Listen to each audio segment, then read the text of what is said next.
and for this project I'm going to be asking a bunch of students questions about their backgrounds in education, and we find out if they work, if they don't work, and how they're finding the whole situation being a student, and if the government is doing enough for them or if the government isn't. And you know, at the end of it I'm going to find out the ideas they have. So let's just get right into it. Hey guys, I'm Karis, and today I'm here with, what's your name? My name is Betty. Oh, nice to meet you, Betty, and thank you so much for agreeing to be in this video. That's fine. So first of all, I want to ask you a few questions, you know, just being a student, because the whole idea of this is to find out how to build a better future for students. So yes, so you've already told me your name, so how old are you? I'm 31 years old. That's good. What college or university do you attend? I go to Kingston University. Or Kingston University, alright. What course do you study and what level? I study Bachelor of Science degree in adult nursing. Is it? Alright.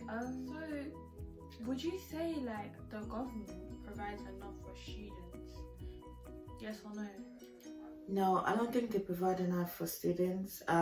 Especially for me, I would say when it comes to, for example, accommodation and tuition fees and tuition loan, it's not enough.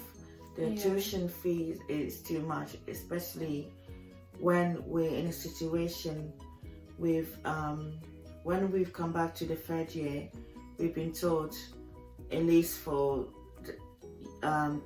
term 1 and 2, we're going to be in online classes, and I think that's not fair when we have been expected to pay 9,000 to do online classes. So can I say, if there was no COVID-19 and you know you were just studying like how you used to back in 2019, would you say it was perfect, like, or would you say the government still needed to do more? The government still needs to do more, especially when it comes to maintenance loan.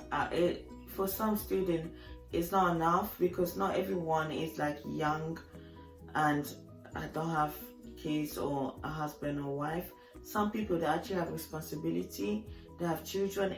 It's difficult to be a student and be mature. If you, for example, you've got a mortgage to pay, this maintenance loan is not enough. You have to be able to work alongside studying to maintain yourself. Speaking of work, do you work? I work part-time. Part-time. Alright, so can you tell us a bit about your work, your job, and you know how you're able to manage working and still studying nursing at Kingston University? Okay, I work for an agency as a healthcare assistant / support worker. I work part-time.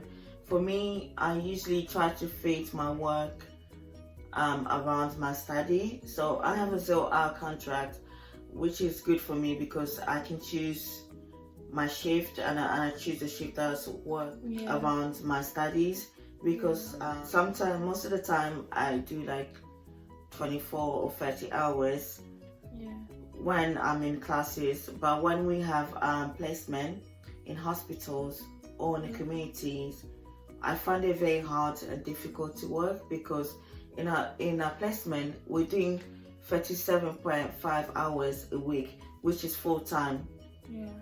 And to be expected to also work is really hard, because most people, they'll be tired to trying to work such long shift. And for me, I find it very difficult.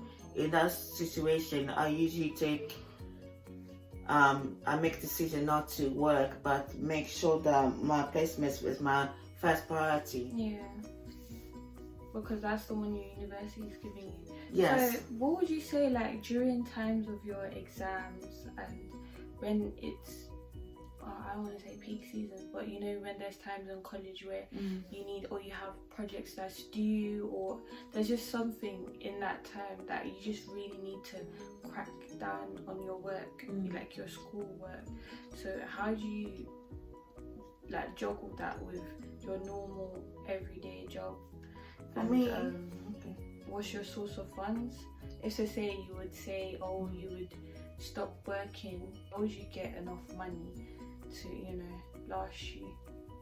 So, for me, first of all, my assignments, they take first priority over work. Yeah. So especially if my work is due like within 1 week, I usually tell them, I'm sorry, I cannot do shift this week because I have assignment or exam. I always take like 1 week to make sure that I focus on my study, because that's the most important thing for me. When it comes to money wise, I have to really budget my money to make sure.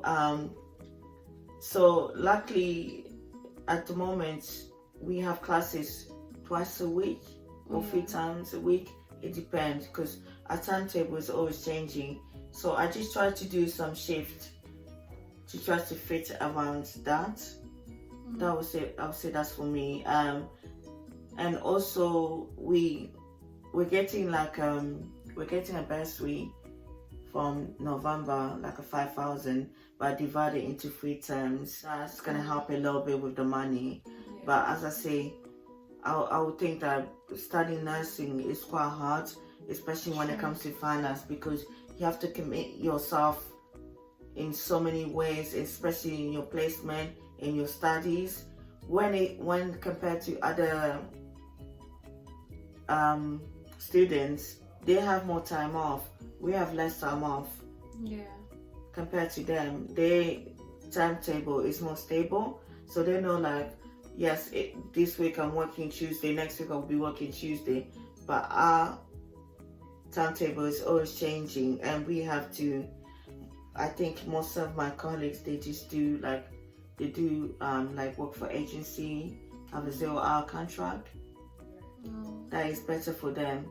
Yeah. Alright, so can you give at least 1 or 2 ideas that you think will help make their education more comfortable for students? Or stress levels, right?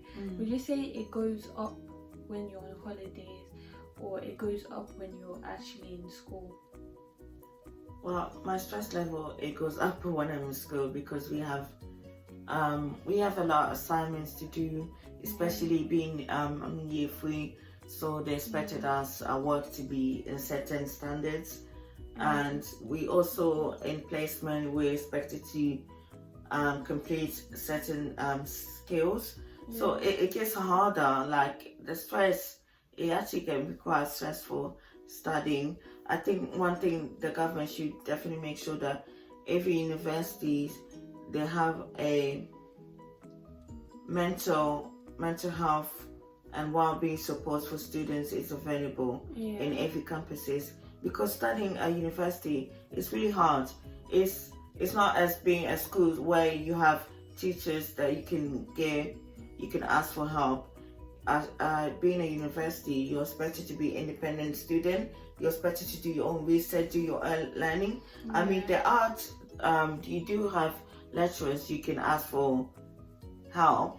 You're expected to do more yourself, and for some people that they struggle with that, like it's really hard. Yeah. So, anyways, I think you already gave an idea, which you said they should a mental health therapy and stuff. I think that's really important as well, because I found out that students, like the average stress levels, or mostly students, I think that should be done for a better future for students. Yeah, so that's all today. I want to say thank you for, I really appreciate you, giving me your time and giving us your time to, sort out this whole trouble with, what students are facing. Because I just feel like sometimes the government doesn't really know, so you need to hear it from other students as well, so they can give their opinions and you can find out how people are feeling about different situations, because different people have different circumstances, so it's best to hear it from different people's points academies. So yeah.